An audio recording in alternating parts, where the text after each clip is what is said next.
Welcome back to Nick Lenz's Comic Corner Classic Non-Classic. This is number 2666 and Doubleshot number 2560. First up, we're discussing the last 21 issues for the series Justice League Task Force. Aside from the main Justice League America book, this is one of like a few series left. There is one more going to replace this one afterwards, and that's going to be Extreme Justice. Yes, and that'll be... When I finish that and Justice League America, I'll be kind of like pretty much done with talking about Justice League until like a new trade comes out. Okay, in the case Justice League Task Force 17 and 20, this is a technically in a way it's a four-parter, where it's Mark Waid in the writing, with mostly he writes all four issues. Of course, we come with issue number 18, and he pretty much comes on with 18 and stays on as writer for the last 20 issues of the series.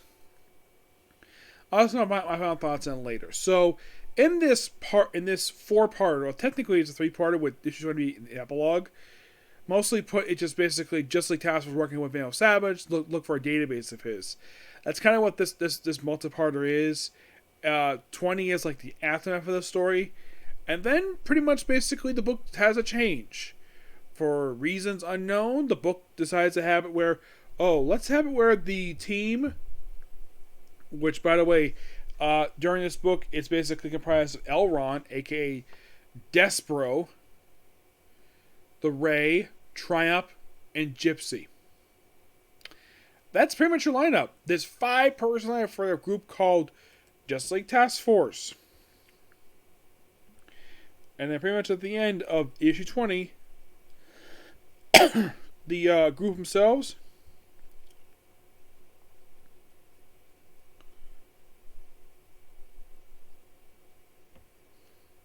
I think it was 20. Or was 21, I think it was. Where, actually it was 21, yeah, 21. Actually, technically, scratch that. The, 21 is the epilogue, yeah, 21. My mistake about that, my mistake. But Waid does officially stop writing the book with issue number 20. Yep. So after the whole story gets wrapped up, yes, for some strange reason, after the whole Vandal Savage thing wraps up, yeah, let's have it where Triumph, Elron, Gypsy, and Ray all wear these costumes for the remainder of the series. Yes. And that's not the only change. Don't mind trying to wear this outfit, though. With issue 22 into the final issue, the logo for the book is changed from this really cool logo we had in issue 1. And then with the very next issue, we changed the logo. Yeah, after that really cool logo we had when the series started, it's like, yeah, let's make the logo look absolutely boring. Yeah, I love the original logo. This logo is just boring at best. Yes, but the writing is still pretty good, so is the artwork. And mostly put, basically, we have a various stuff happening over the course of the series. Now, Savalito is the artist for this book. Now, you might be asking, Nick, is he the artist for pretty much the rest of the book? Per se, we can just see that first. Well, he's pretty much the artist until issue 24. He pretty much been the artist since issue 1 of the book. He only skipped technically 2 issues. He skipped basically 4 and 9. Yep.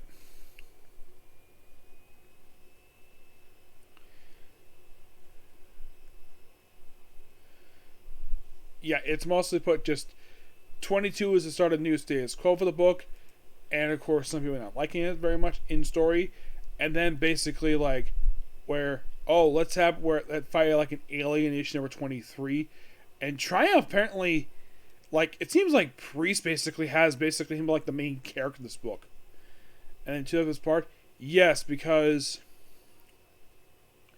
I think with 23 he actually is fired from the team. And the Baron, who was Baron by he gets killed in issue number 24. Brian Tiger is here, but he doesn't do very much at all. Does he join Task Force? No, not really. Damage appears in the book. And then, of course, we bring the character Mystic. Mystic in the series Larray, who came in the third to last issue of that book, and then like, oh, let's have Mystic, a character who's a woman, who is not well liked by Mystic, and the Ray quits the team. Yep, Ray leaves. He does come back, don't worry. And Impulse is in the issue because let's do a guest appearance by the Titans book. Yep. Yeah, and actually it's the Ray who quits, not Triumph, my mistake. Yeah, and then Triumph quits the team in issue number 28. And then 28 is also the debut of Gamoran.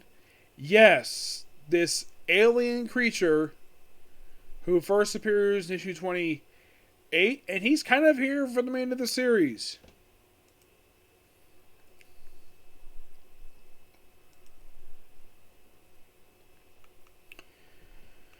Yeah, he's kind of here for the remainder of the series. As for why he's here, I don't know.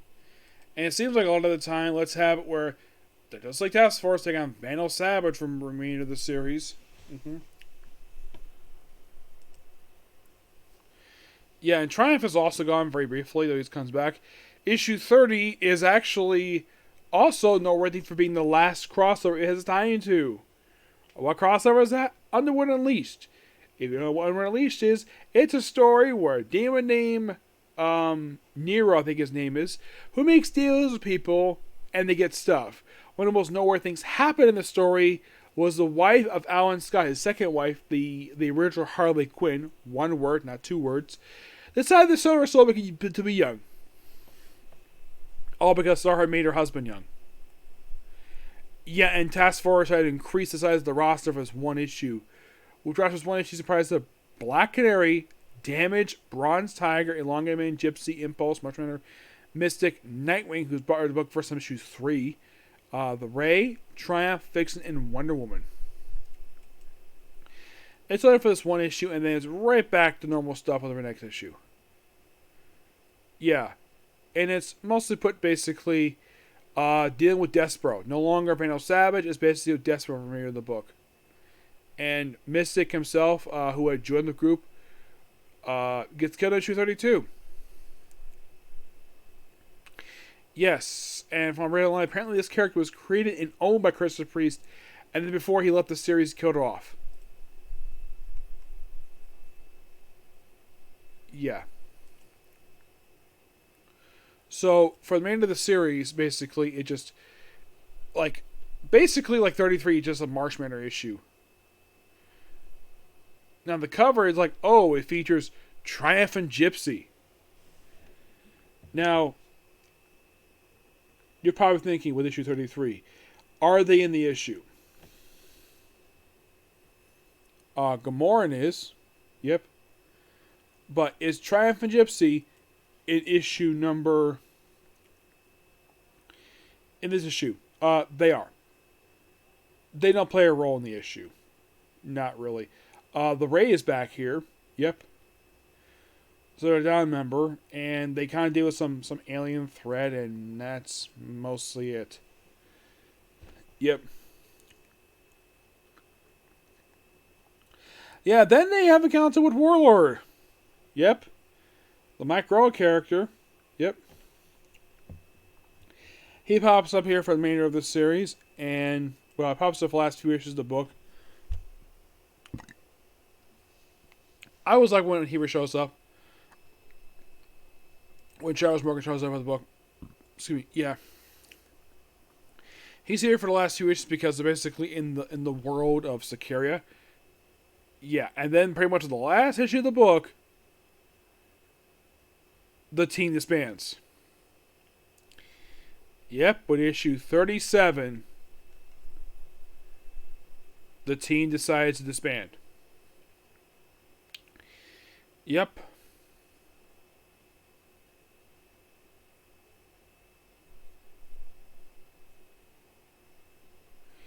Yeah, that's pretty much Task Force in a nutshell.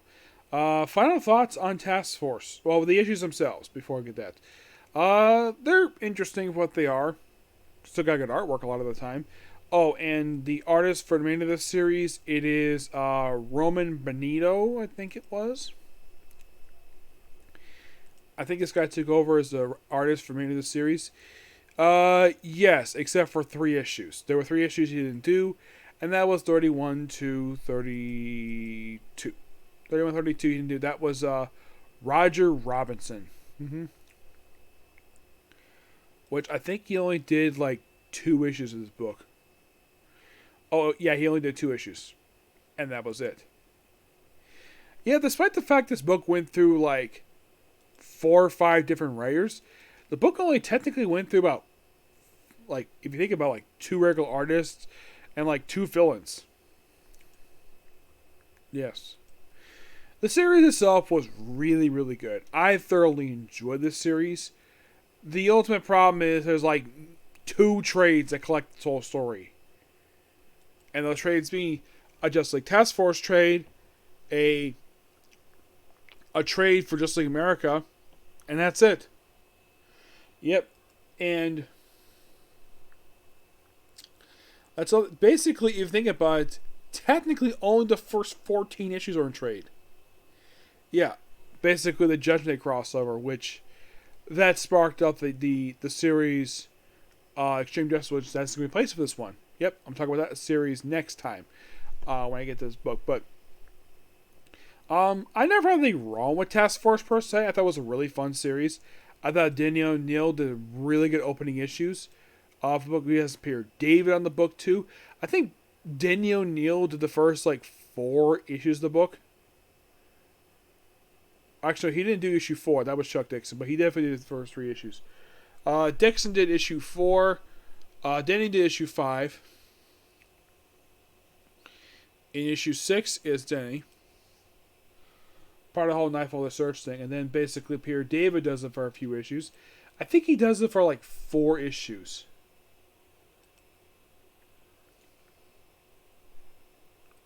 Actually, 2. Then issue 9 is Jeff Loeb. And then Michael J. Freeman does basically an issue. I think he does just a quick couple 2-parter.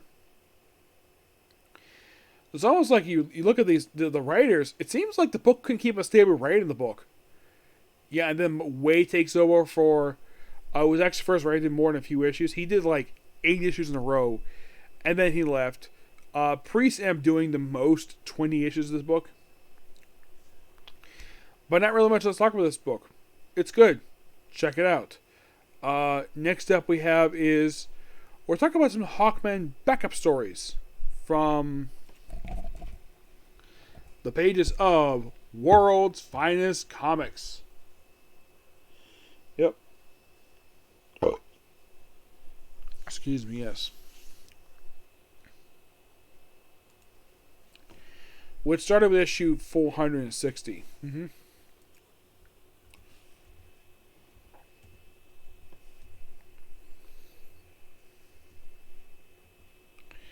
Yeah, 260 ended up being the start of this era for Hawkman. Mm-hmm. I think it was 260, wasn't it?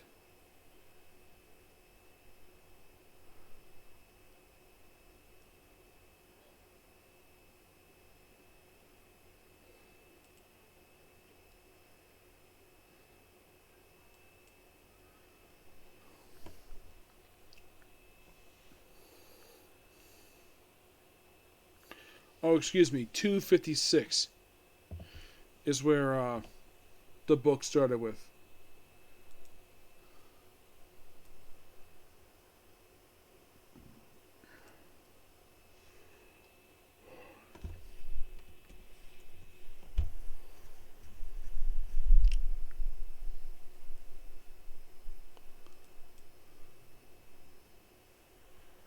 I think it was like 56 to like 59.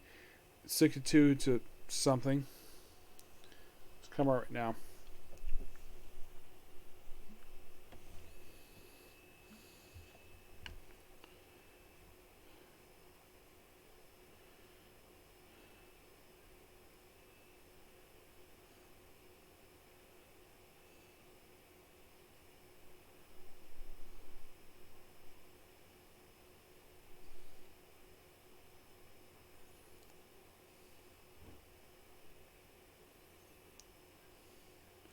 Mostly put, it's like basically the book itself picks it right where Showcase 103 leaves off. Yep. With Steve Eckelhart as the writer. Mm-hmm. What's mostly put, these issues are just the adventures of Hawkman and Hawk Girl deal with like various different threats. Mm-hmm.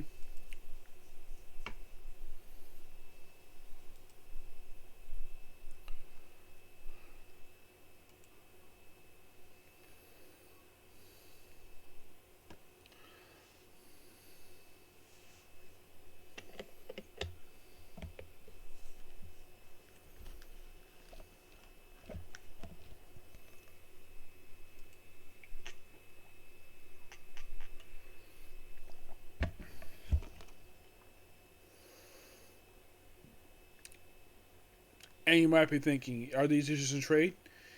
Nope, they are not. Why? No idea why. They're just not. It is by far one of the most strangest things related to this book.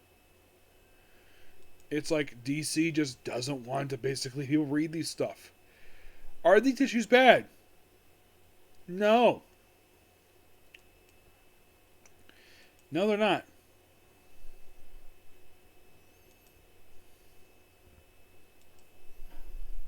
It's called, basically a lot of this stuff is mostly last animal stories. In 256 it's called Prey of the Harpies. Where Superman is here, and then of course basically it's like, well, not exactly a time travel story, but it's always great to read Hawkman stuff here. Here we go, finally. Okay, it is issues 256, 259, 261, 262, 264, 270, 270, 277, and 279 to 282. Thinking, wow, that's a lot of issues. Kind of it is. Now, do we have the same writer? Second one is done by Jerry Conway, Rich Buckler, and the artwork. They tuck him in and out.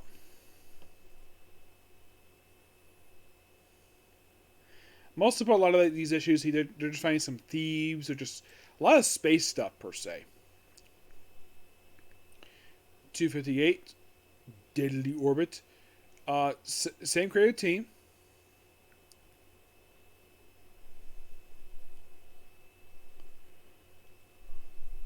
Yeah, going to space, going to Jupiter. Like, it's like any issue where they actually fight a known character. A lot of the time, no, per se. And oh yeah, by the way, in 259, it's a team up between Green Arrow and Hawkman.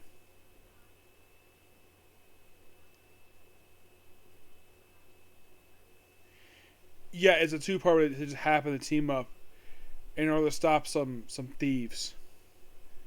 And of course, that's how they kind of get involved here. Mm-hmm. In 261, of course.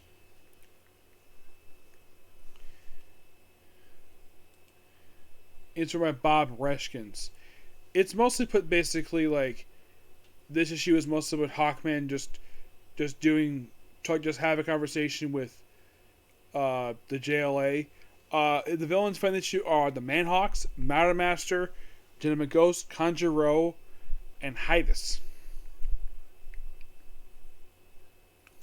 It's interesting for what it is. 262. It's Jay Matias, Ghost of Adam Strange. Yes, an Adam Strange guest appearance here. Where basically, like,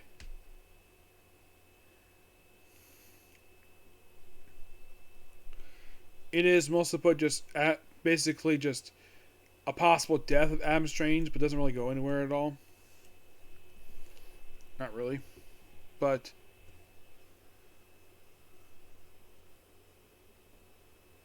in 264, which is known as Alone, which that is written by Jay Matias.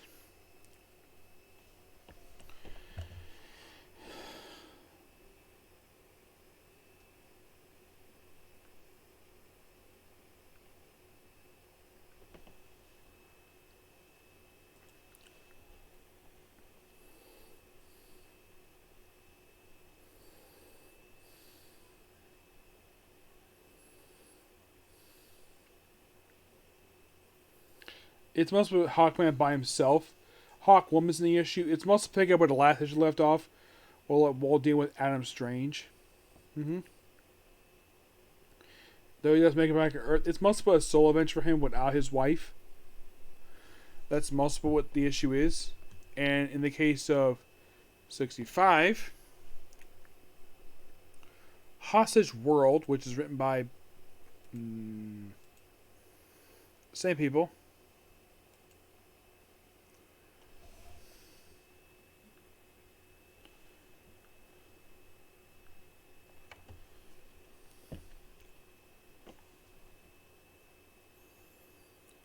Him basically dealing with some aliens.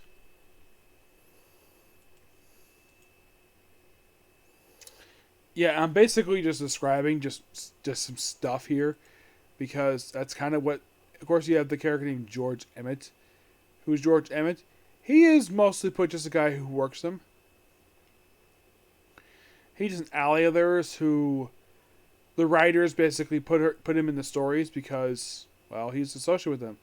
But he's only in this book for a few issues. After 360s, 267, he's never seen this book again.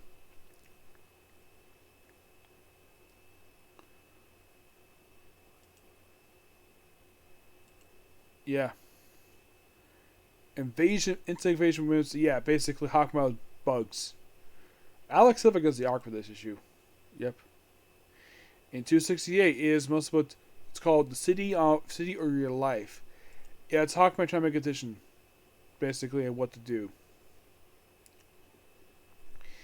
In issue 269, it's like basically this one. He's like, oh, he wants to go to Thanagar.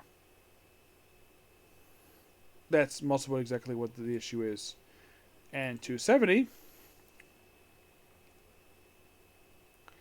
You and Me Against Our World.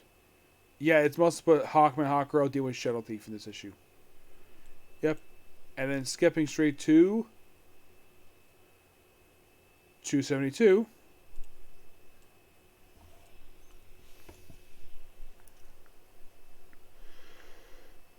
Hawkman, Drive Me to the Moon.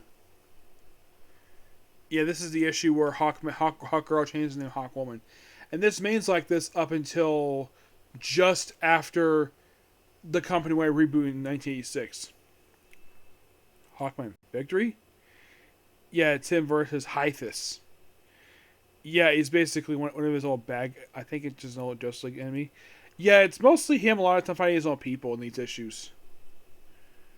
Yeah, then in 279, at 273, she pops a couple more times after, and that's pretty much it. In 274, Hawkman Gone Without Wings. I'd be right back.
That's better. Sorry about that. Okay. Let's talk about Hawkman. Yeah. So, Gone with Wings.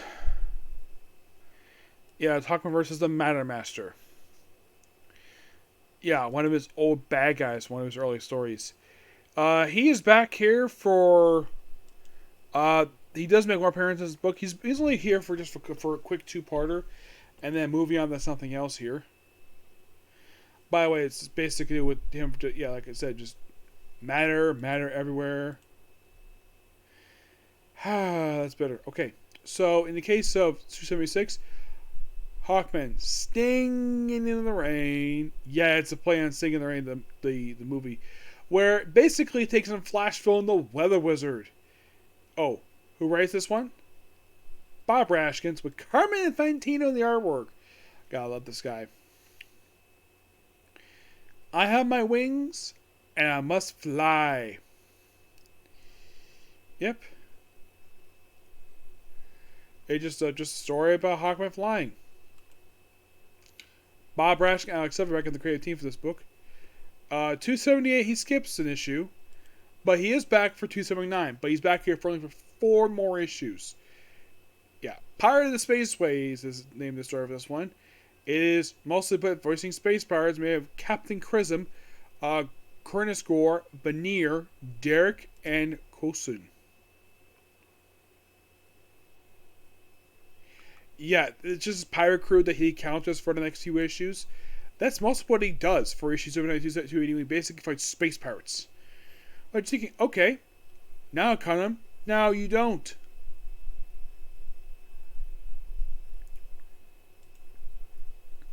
You probably think, is this like, now, you're probably thinking, why in the world did his thing stop? Out of spaceships.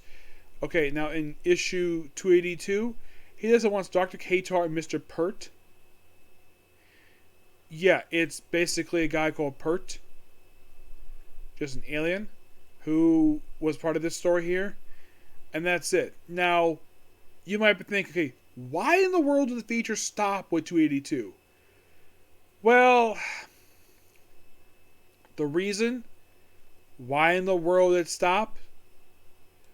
Okay, the explanation is that DC wanted to reduce the amount of stories in this book. Like, first they had F feature, Green Arrow had a brief feature in the book for a few issues. And then eventually his story was dropped with 285, being just a Batman Superman book. Yeah, DC wanted to reduce the page count here, from what I've read. So that's why the feature stopped at 282. But don't worry, we're not done with Hawkman just yet, because next talk with Hawkman will be Shadow War of Hawkman, a series that was deemed non-canon by the Hawkworld miniseries. Yes, I'll be talking about that. Don't worry, I want to talk about it because that's the next Hawkman thing to talk about here. But the issues themselves for Hawkman in World's Finest, I'm gonna give these ones a 9 out of 10. Yep. But yeah, that's a particular view. Please be sure to like, comment, subscribe, turn notifications, and do not hit that dislike button. Next up, Mashuga Tensai. Okay, thanks, Phil.